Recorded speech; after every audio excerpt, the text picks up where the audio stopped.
Etepu, assalamu alaikum, namaste, haru nefer. This is Qesankh my Keperu with another video for you. In this video, I want to talk to you about the near-death experience in astral projection. But before I do that, I want you to hit the like button on this video. If this is your first time to my channel, welcome. Hit the subscribe button to get notifications on when I go live and when I upload recorded videos. If you're interested in knowing more about my spiritual teachings, you can scroll down below, click on any one of the ebooks there. They're free. You can download them and start reading them today. However, if you want to learn a little more about my teachings and go deeper and deeper down that rabbit hole, you can become a Patreon supporter for as little as $1, $5, $20 a month. It's up to you. You can cancel at any time. You'll get exclusive access to instructional videos on the esoteric, videos that will teach you how to do meditations, how to do proper breathing exercises, how to contact the ancestors, how to astral project, how to do spirit, what we call spirit invocation, how to put together a magical amulet for good luck, how to do a money ritual, how to manifest money. And if you are a Osiris or Osir level supporter, you'll get all your oracle readings for free, or your consultations with me for free. So become a Patreon supporter today. Last but not least, share this video with family and friends so we can get the revolution started. So Haru Nefer, how are you doing? I'm doing a lot better. So at the beginning of the year, I had like a lot of things happen to kind of reboot. And it was a sign for me that it was time to end one cycle and begin a new cycle. I got the World card in the tarot, which is a clear indication of that. And I work with a gentleman who is a master tarot reader, and he let me know that this was going to be an ending of one cycle and moving on another cycle. And what was interesting about it is, you notice I'm not wearing my glasses. My glasses broke. My bed broke. Not because of a lot of action, but that could have happened, you know. But my bed broke. I had to get a new bed, you know, so that was a problem. I lost my passport. I couldn't find the passport to get a new passport, you know. So a lot of things were kind of like the breaking down in the tower aspect to make way for the new. Now, if you look at the tarot card and you see the tower, that's not necessarily a negative thing. That's just talking about, you know, things are moving in a way in which the old is being taken away to make room for the new. And sometimes those old things aren't built on strong foundations. So you've got to keep that in mind. And I had to buy a new computer because the old computer, it was just not working. So I said, oh, great, now I got a new computer. So it was all these things happening at once. And I really taxed myself. I put too much on myself. My phone was ringing a lot. It was just driving me absolutely insane. It finally broke. I had to get a new phone. Then that phone, which is right here, it's still ringing off the hook, stressing me out. It was just totally stressing me out.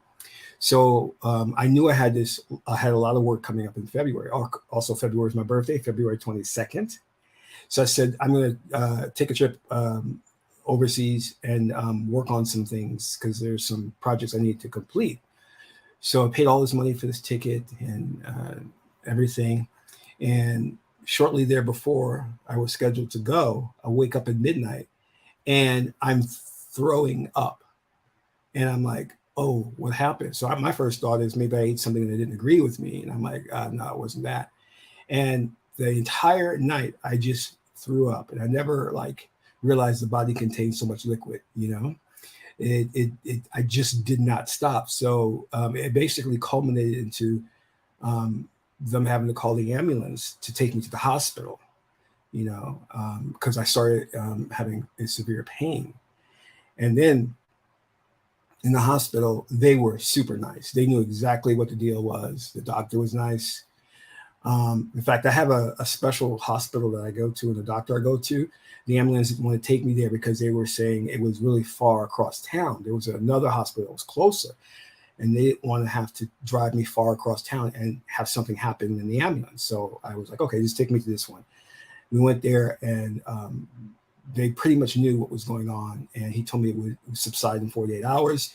And in the meantime, because of the excruciating pain I was in, they gave me morphine, which kind of really made me feel a lot better. I was just like, if you were seeing me, I was like a zombie. My eyes were messed up. I mean, I couldn't sit up straight. I was in so much pain. So it took me a week to recover. A week to recover. The medication they gave me was very good. I have to give them that. But I had to miss my flight. I was so angry about it because I paid in advance for the flight. And it was just one of those weird things where I couldn't find my passport. I missed my flight. And I had to get new glasses. Glasses were going to take 2 weeks to get in. So I'm trying to read my computer screen. So sometimes you have to listen to the universe, and it's telling you that, hey, you know what? You've got to remove all the old stuff. Now, when a person, just so you know, this is what we studied in priesthood, is that when a person is going through those convulsions and they're throwing up repeatedly, that's a Haruka-Huti thing. So Haruka-Huti is divine justice. So the body is cleansing itself when it goes through something like that. So it's a Haruka-Huti thing. It's a forceful, violent cleansing. And I knew that that's what was happening. That there was just some things in my body that that it needed to get out. You know, so I said, oh, yeah, this is it. And, you know, I accepted the fact that I was going through this. I wasn't upset about it. You know, I don't think you can be upset when you're on morphine. So, so I was like, okay. But I was very frustrated and angry that it happened just as I was about to fly out. And I realized that I really had been taxing myself. I said, you know, burning the candle at both ends. And my sleep schedule had gotten just really, really weird. And to tell you how weird it was, I was getting up at 4 a.m. and working. I mean, I'm getting up at 4 a.m, logging on, working. And this is the first time I've actually done that in my life. You know, I mean, I've gotten up early, like at 6 or 7, but to get up at 4 a.m. And it wasn't like I would get up and be drowsy. I would just be wide awake. 4 a.m. I'm up, I'm ready, and I'm ready to work. And I just start working. And I knew that was unusual. And one of the symptoms that the doctors had brought up was they said that, you know, they knew what was wrong with me. And they said, have you noticed a change in your sleeping behavior? And I said, yeah, I'm getting up at 4 a.m. They said, well, that's the sign. So, you know, we just checked off all these symptoms and we know what it was, which was included like nausea, change in sleeping, disinterest in certain other things you used to do, which that happened very quickly. So we just have to be very careful moving forward into the future, for me not to overburden myself. My clan is Ma'at. Now, if you don't know what Ma'at is, Ma'at can be a busybody. Ma'at is multitasking. A lot of women are very good at multitasking. So I don't like not having projects to work on. I don't like I can't sit around and not do something. That will drive me absolutely crazy. So what I tend to do, and my body releases endorphins when I'm working on a project because I get really excited about it. So I tend to inundate myself with a lot of projects and stay busy. But the negative side to that is you don't get anything done because you're just multitasking too much. You're not focusing on one thing. And you're just stressing yourself out by trying to accomplish all of these goals in a short period of time. Even now, I'm thinking I'm supposed to be finished with something in 6 weeks. And I'm actually stressing over how I'm going to get it done in 6 weeks, or I want to get it done really quickly. And I know if I start working and writing it out, the result of me trying to get it done quickly won't be something of quality, and it's going to create a lot of problems. But we did the oracle reading for the year, and I know that this year I would be super busy, and it started right January 1st. You know, it just wouldn't stop. And in fact, I think the last 48 hours, my phone hasn't been ringing that much, which has been comforting. But prior to that, at the start of the year, it has just been going off day and night. And I was like, I can't take this anymore. I mean, I just had stopped answering it because it was just too much to deal with, you know. And it's really good and comforting when I'm talking to you, my subscribers. I love talking to you guys, getting your feedback and just hearing your stories. So don't think that you guys are the problem. That's not the problem. It's just the other things, the businesses and things I'm involved in that are very complicated and need my attention. So I can't just walk away from these things. You know what I mean? So there, you know, there's a what do you call it? A renovation project, a construction project I was working on, and I was dealing with multiple contractors at the beginning of the year. So I was hiring contractors, paying thousands of dollars. Myself and working remotely, I was trying to manage everything. My cousin was out there in Virginia trying to get everything done, and he's by himself.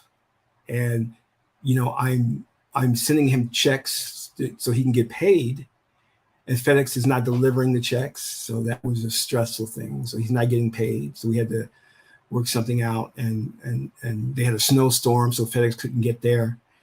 Then the storm created these insane winds that blew trees down, and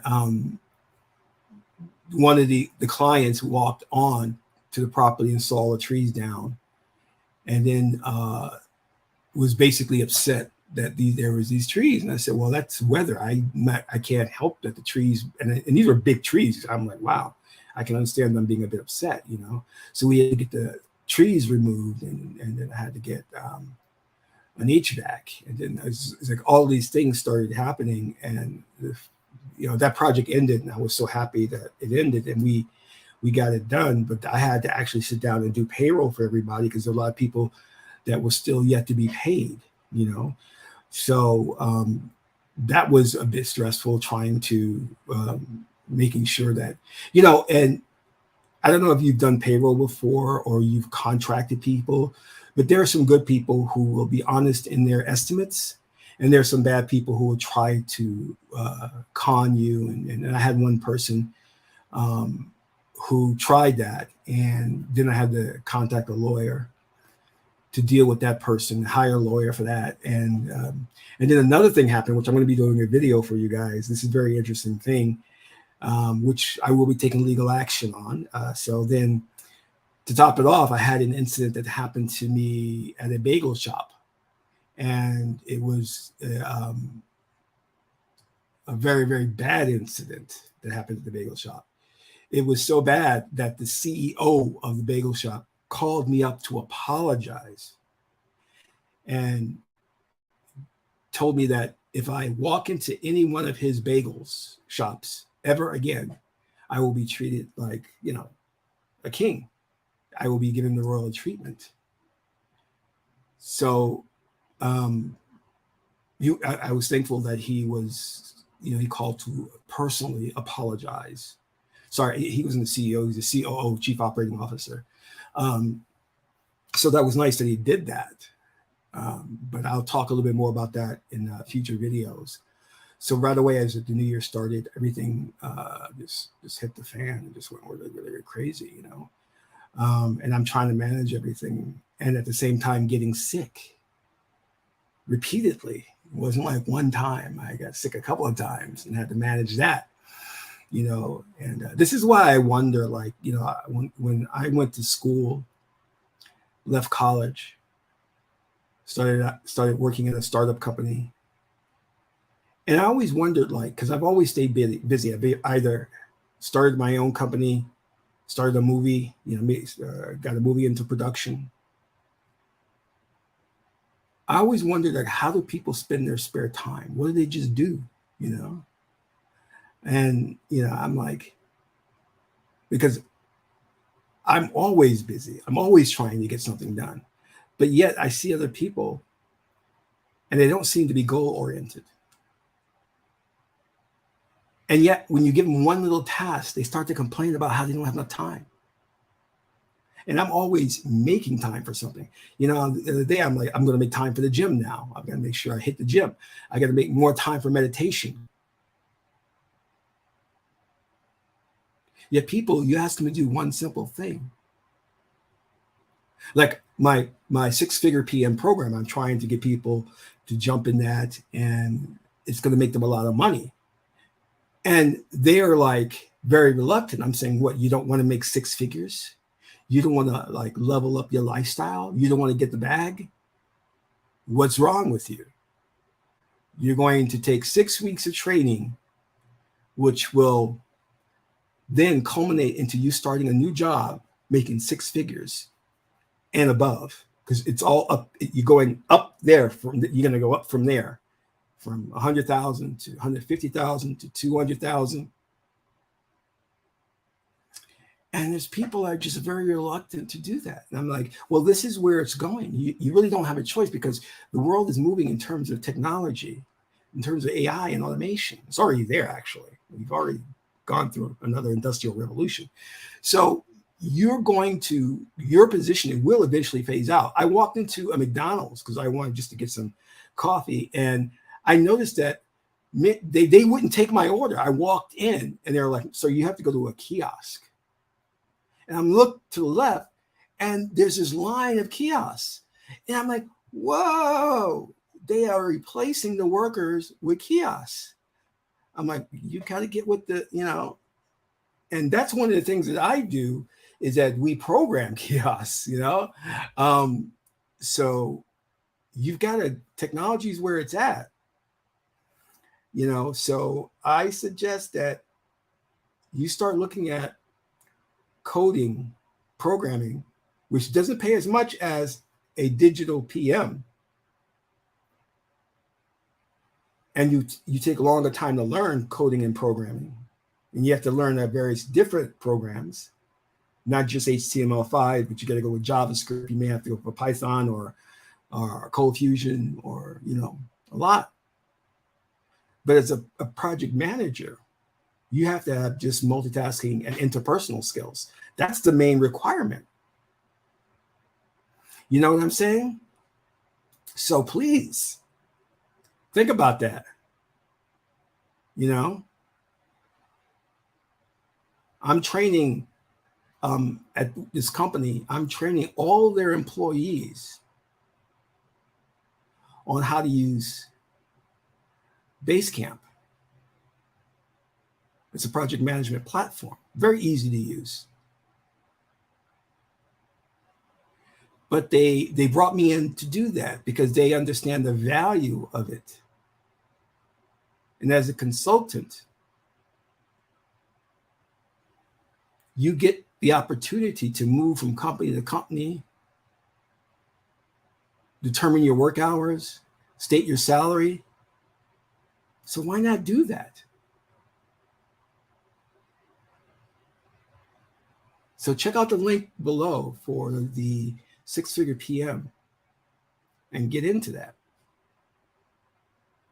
Because I was ahead of a curve a long time ago. When I got out of college, one of the things I said is I'm going to start work in a startup company. And I did. The first company I got involved with was a small startup in New York. And I walked in and they liked me and promoted me to project manager. And I had no idea what a project manager did. And I was constantly bringing them work, and they loved working with me. It was an awesome experience. They were all Russian too, so it was very interesting. Well, let me tell you about you mean cybersecurity. It is sort of in demand.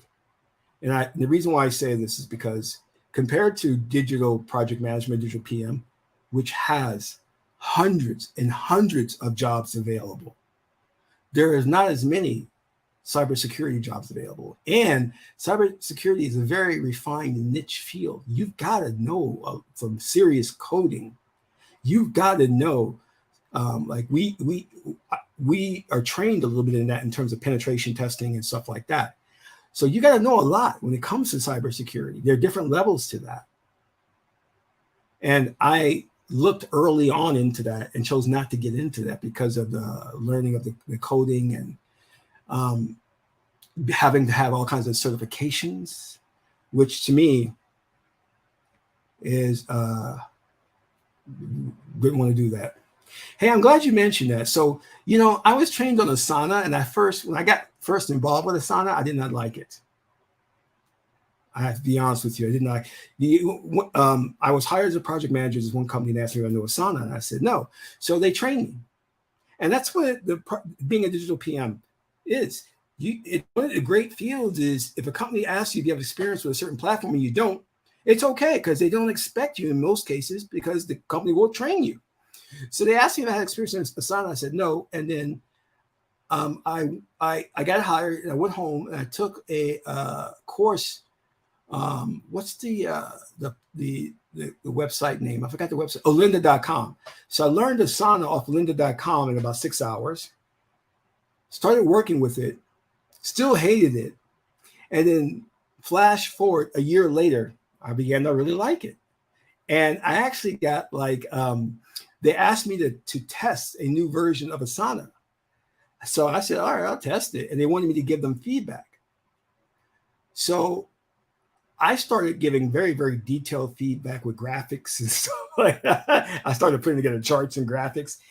And the head of the department was blown away. And she called my boss and said, I want Qesankh to work for me. He's the only one that gave me such detailed feedback with graphics and charts and data. I want him to work with me. I was like, oh, I thought everybody was doing it that way. I didn't know. So I did like Asana. I like Asana. I wouldn't really, if a company asked me between Asana, MS Project, and Basecamp, I wouldn't recommend Asana. And the reason why I say that is because if you're new to Asana, it's a bitch to learn. It really is. It's annoying to learn. It's very involved to learn. The good thing is once you get over the learning curve, it's a very proficient system. But I don't prefer it, to be honest with you. I would probably, my list of things that I prefer would be MS Project and then Basecamp. Those are the things that I really, really like. So anyway, okay, let me go back to what I was saying before. Yeah. So, and as a digital project manager, you don't have to know programs. No one's going to ask you if you know HTML. No one's going to ask you if you know JavaScript. That's not required because you hire programmers to work for you.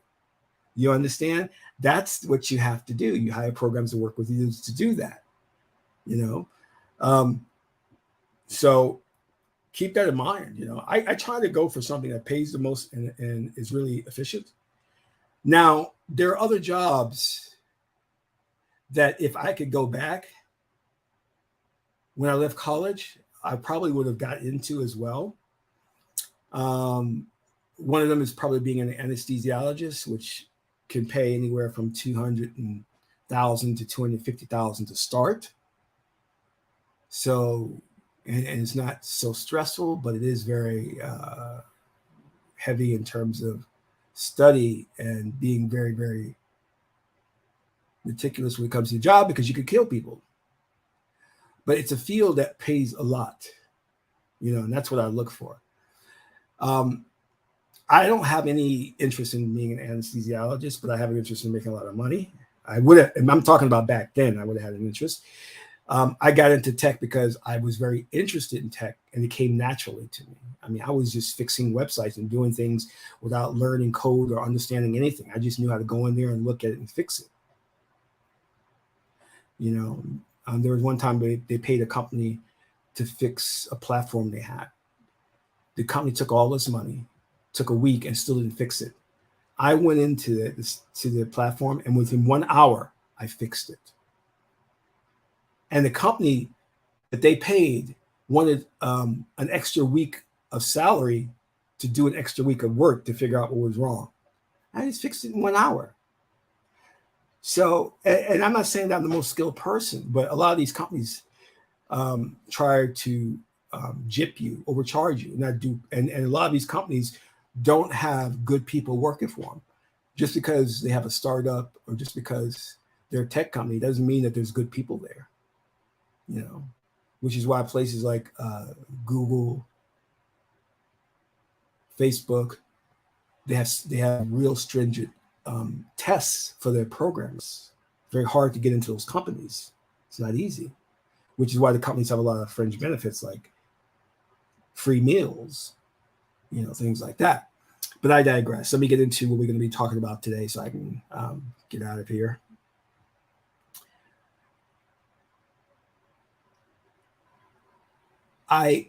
When I woke up this morning at 4 a.m., I went outside to meditate just for a bit. And I looked up at the moon. Now, when you've been doing astral projection for a while, your body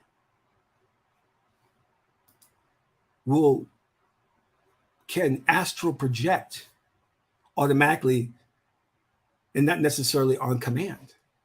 Because when you are in a certain state and you repeat that certain state, and it's a pleasurable state, your psyche wants to get into that state and will do it automatically. So sometimes I could look at something and be a certain place and feel the energy and astral project just like that.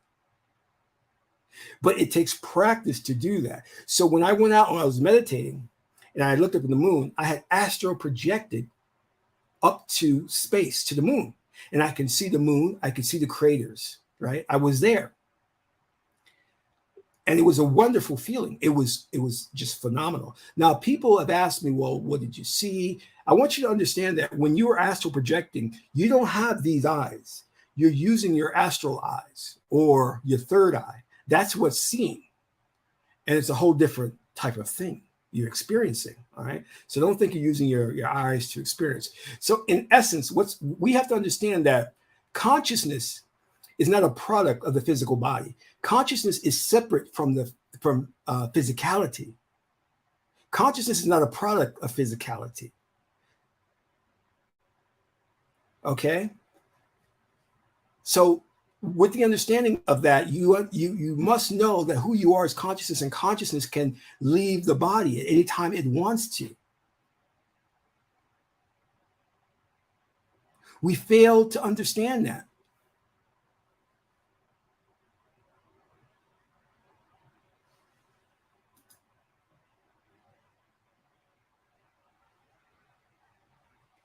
You see, who you are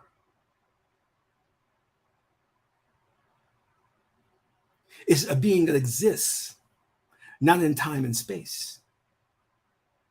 Who you are is a being that is infinite. And you are contained within this body to have this fourth dimensional experience, or to have an individual experience via the ego, or ergo, the ego. The ego is what gives you the individuality. The ego superimposes the emotions, the thoughts, the ideas that make up the individual. You see, when we do astrological charts and determine that you're a Pisces, Cancer, a Taurus, or whatever, because you were born in this region, this time of day, those are superimpositions. And they are kind of like natal personality traits. But the truth of who you are is a being of free will, consciousness. And there are two conditions in which consciousness will separate from the body. One is a near-death experience. When the body thinks it's going to die, consciousness can separate from the body. This is why I've had many experiences when I've had near-death experiences where my consciousness, or we can say soul, I don't want to use that term, but what soul, has separated from the body. Once I was drowning. I was in the pool, I was drowning, and consciousness separated. And I saw myself paddling or trying to swim for dear life. I witnessed that. I could see myself. That's a near-death experience. That's when consciousness separates from the body. The other thing is during astral projection. Astral projection can come about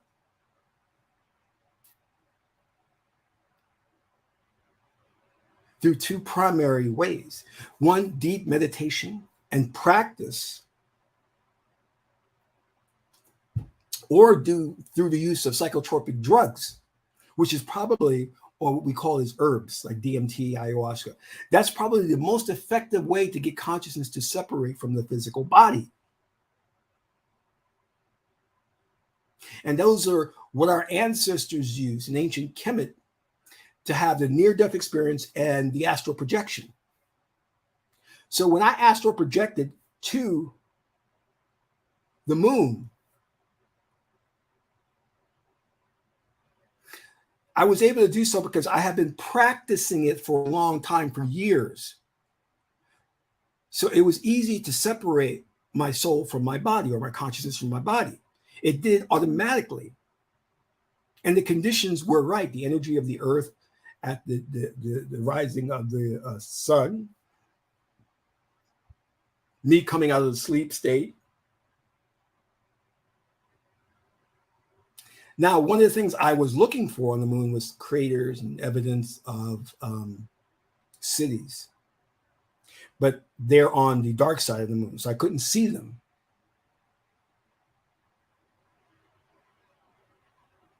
And I was looking.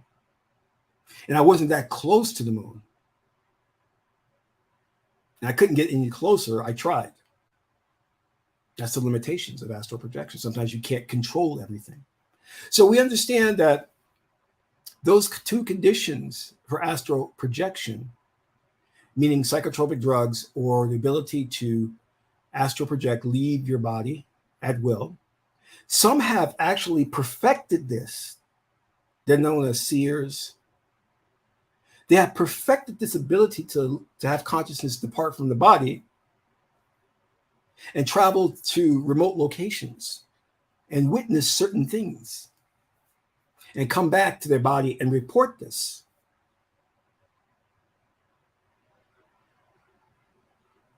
Now, one of the dangers that we know, if, for example, when you get into a high stress situation or a near death experience, or when you think you're going to die, you will leave, the consciousness will leave the body. But if you're not dying, if you're not going to die, the danger is consciousness may not return to the body.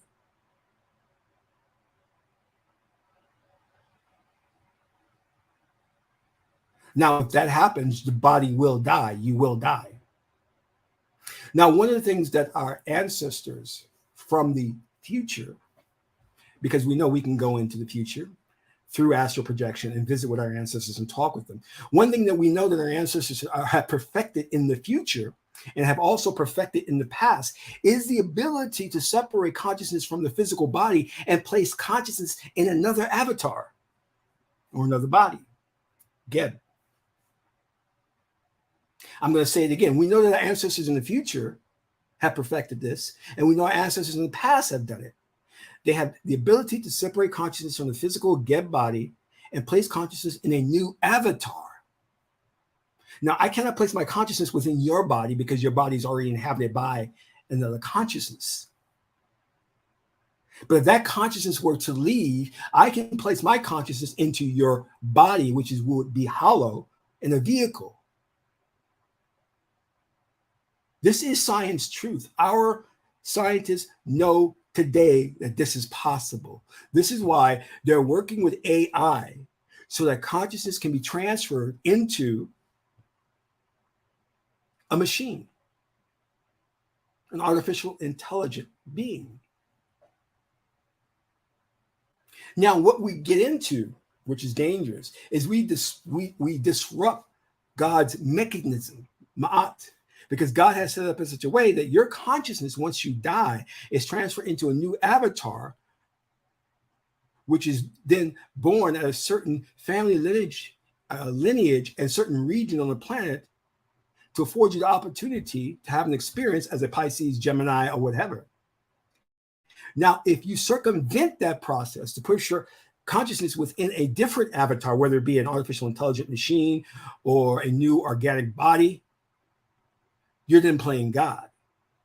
And there's dangers that come with that. But we know that these experiments are being done today. We know that our ancient ancestors, well, a coma is a trapping of consciousness within the body. A coma is not astral projection. Consciousness is just going deeper. All the coma is that consciousness is trapped within like the duat, which is the underworld.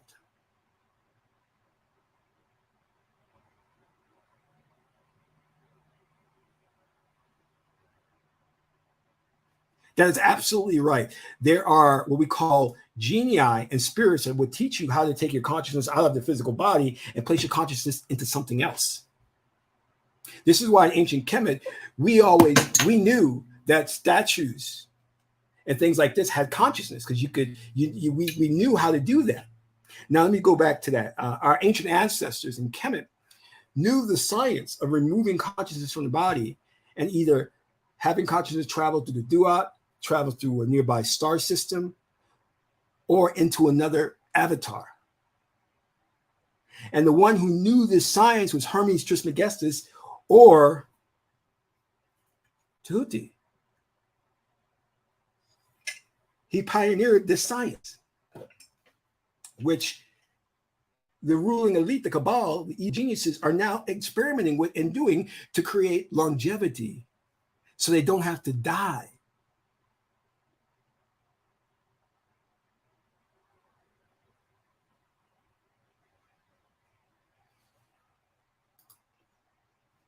Oh, that's good. I know him.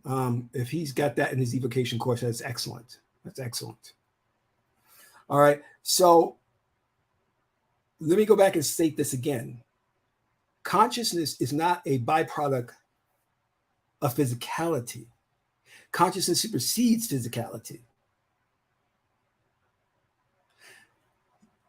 The ability to remove your consciousness, your spirit from your body, is a natural thing that we all should be doing naturally.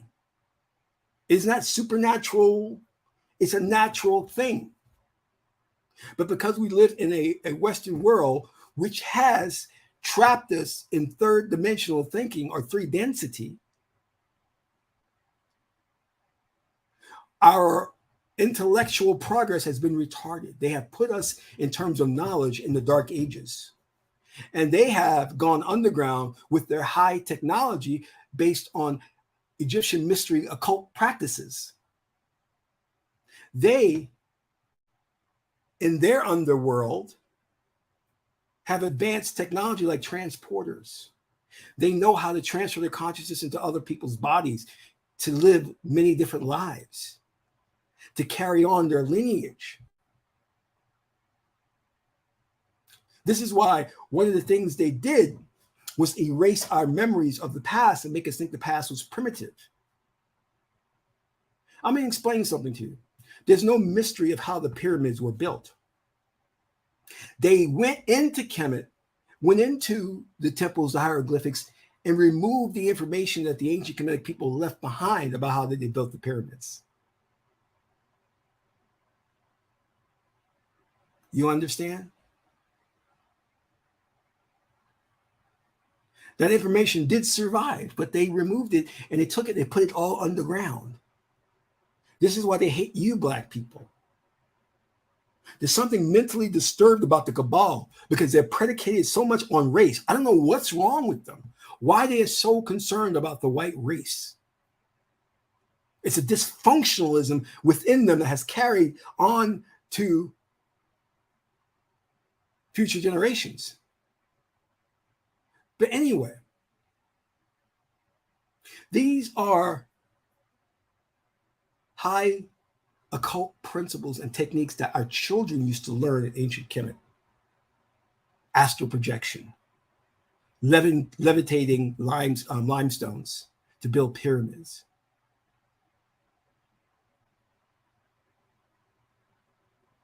Our priests knew this information, communicating with God and spirits, interdimensional spirits and angels.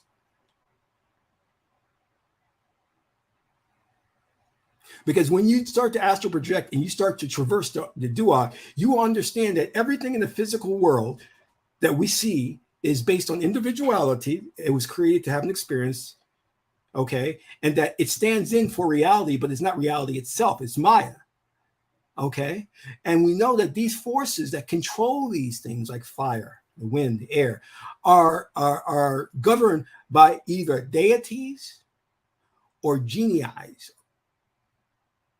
They govern these things because once you go into the astral world, you can see these beings, these energy beings who control these things, just like a bee pollinates, right? What if you couldn't really see a bee? We still know that there's something that's pollinating these different flowers and stuff. But then when we look, we see it's an insect, it's a bee, right?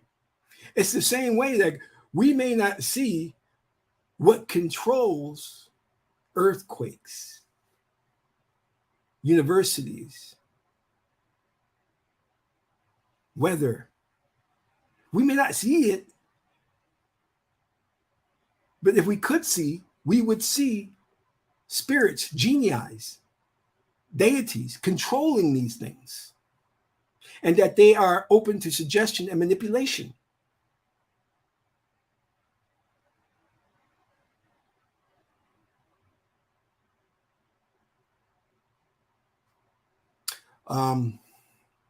Well, that is a good point. You do have to protect the body, because once you astral project, your body is vulnerable. So that is something to where you're going to have to make sure you're working with someone. This is why I say, if you are into occult practices, it's always good to have somebody with you. And when doing these things with astral projection, I had worked with one guy. This was like when I was probably, I would kid you not, maybe like 15 years old. I went into a trance, and he was there to make sure that I would come out of the trance. And I don't know what was wrong with him, but he was, I would say he was kind of an idiot. He said he couldn't get me out the trance. So his way was to get me out of it was he had smacked me really hard, and that woke me up. But at the same time, it disoriented me, made me dizzy and nauseous. I said, dude, you could have just thrown water on my face or something. You didn't have to smack me to get me out of it, So, you have to be very careful who you have to have a partner to trust that will guard your physical body from harm, while you're astral projecting. And in his book,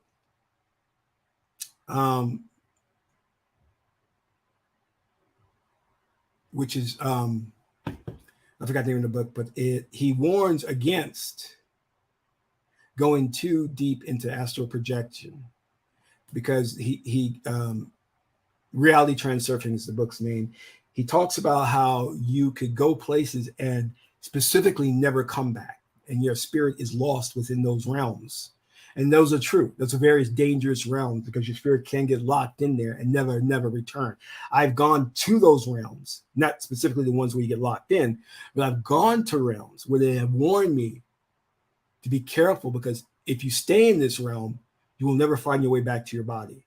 So there are spirits, gnomes, energies that will speak with you and warn you about certain things.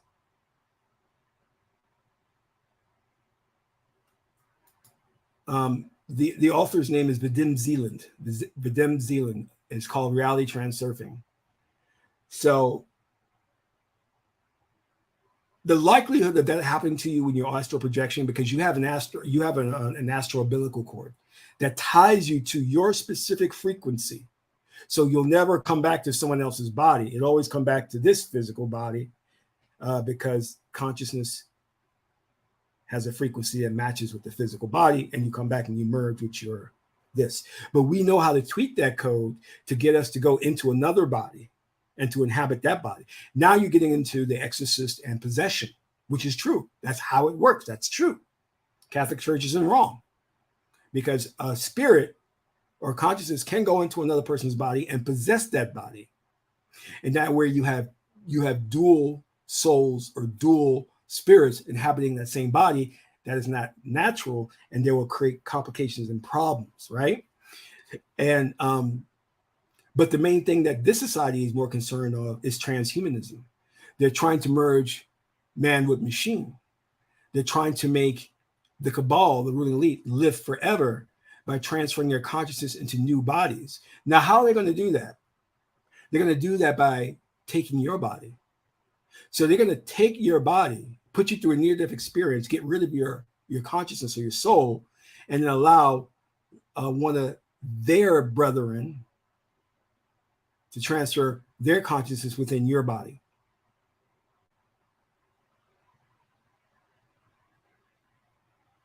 This is happening. They've got documented evidence of this happening.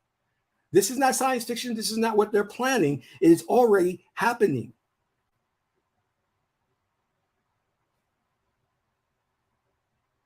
Remember, when they put out things and they let you know things about transhumanism, AI, they're already at least 100 years ahead. The military equipment that you see, and I know the military, believe me, the military equipment that you see on TV, that's old stuff. That is old stuff. They have far more advanced stuff. Go see the movie The Panama Deception, where they talk about how they were invaded and the United States was using lasers that would wipe out people. They never saw anything like it. That was over 20 years ago. They were reporting that. The weapons that they have now are beyond rockets, guns, or what, bullets. They're far more sophisticated. They don't even want you to know, and they don't tell you what they're doing with the in space Star Wars program. And yes, that program is still up there. They've got satellites that can do all kinds of amazing stuff, shoot lasers down and disintegrate one individual in a crowd of people. But they don't tell you that, and nor is the media or the news going to investigate it. You think these naval ships and these submarines are the sophisticated military? That's outdated. That's outdated stuff they're showing you. But if you think about it, doesn't it make sense? What military operation is going to show you the best of their stuff? They're not. It's always going to be locked up in black box projects, only to be revealed when they decide to take over the planet. Then they'll let you know. They'll show you. Because you never, even in poker, reveal your hand to your enemy. They're not going to let supposedly Korea or was it North Korea or Russia know they have transporter systems like in Star Trek. They're not going to let anybody know that. But then if North Korea invades us, then they'll see. We'll bring that advanced equipment out.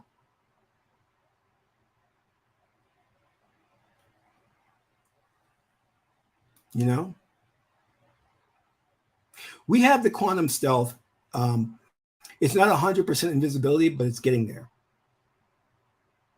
It's getting there. So where they're perfecting this physical military machinery, our ancestors perfected the spirit consciousness. We were so advanced in our knowledge that we could build the pyramids, we could astral project, we could travel to distant worlds. I'm going to say this again. Our ancestors were so advanced. The building of the pyramids was just a minor thing to us. We were so advanced that we could travel into the future, travel into the past, experience death and come back and talk about it, travel to different solar systems, travel to different dimensions and speak with interdimensional beings. Much of the technology that the cabal have, the ruling elite have today, is because they have communicated with interdimensional beings. And these beings have translated or disseminated information on technology, on how the spirit works. See, we believe in death, and there is really no death. There is really no death. There is a quantum leap to a new parallel reality. Because once you die, you just merely wake up in a different avatar in an alternate parallel reality. There's no death. We have been given the illusion of death by the Western religions, which were created by the ruling elite cabal to keep us imprisoned within the matrix.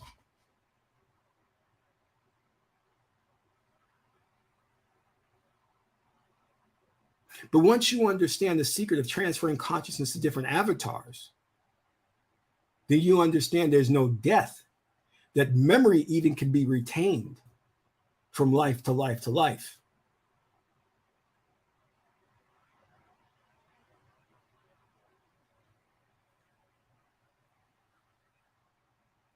So keep that in mind.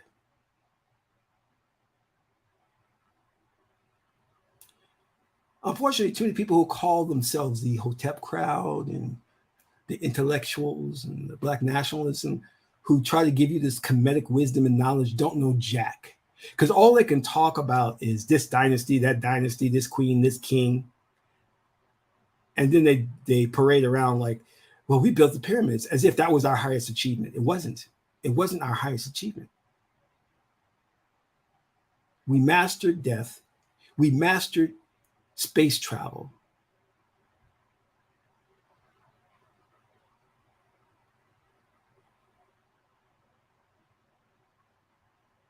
Why are there pyramids on Mars?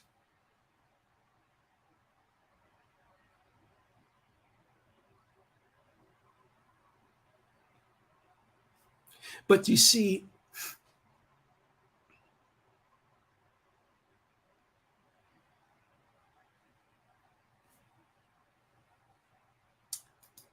those people who have this knowledge, such as the shaman, the priests and priestesses, they're hunted and killed. This is why you have ayahuasca and DMT and all these other things outlawed. They don't want you nullifying the ego to come in contact with source and to experience supreme love. They don't want you knowing how to separate consciousness from the physical body so you can live forever. This is why modern Western religions preach meditation is evil. It's of the devil. They've set up a massive propaganda, you know? So listen, don't forget to hit the like button on this video. If you have enjoyed this, please give to the channel. You can donate through the Cash App or to the Super Chat. Your donation will be greatly appreciated. I just want you all to think about how rich our culture is.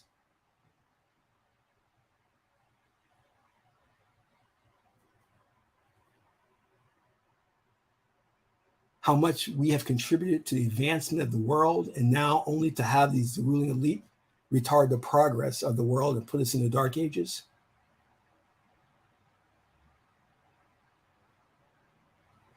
I want you to go back and start to practice the ancient ways, to understand the wealth of information and the advanced sciences that we had, and understand that what's going on today is not where we should be. Most of us, and I'm going to be honest with you, most of us are savages.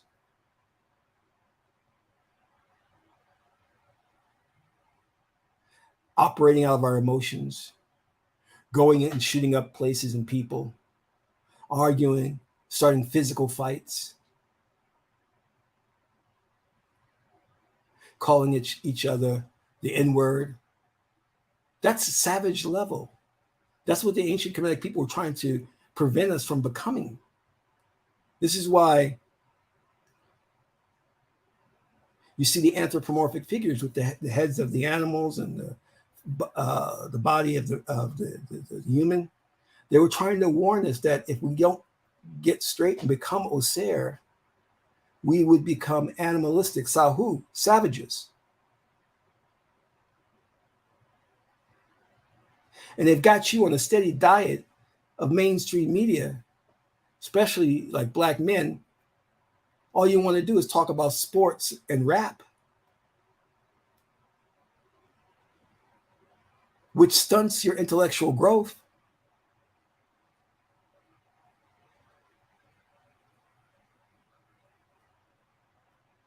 Which doesn't give you an understanding of the universe that you live in and the higher powers that'll get you out of your situation you call white supremacy.